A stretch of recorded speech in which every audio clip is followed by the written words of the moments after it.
Ayan, ito na ang next video ko. Papakita ko sa inyo. Teka lang. Kuha lang ako ng gloves. Kasi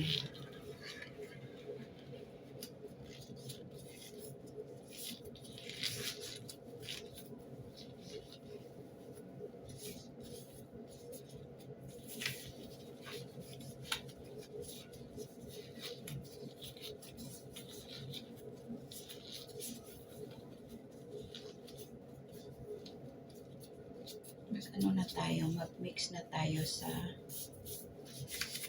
gawin nating sa isda, seasoning niya.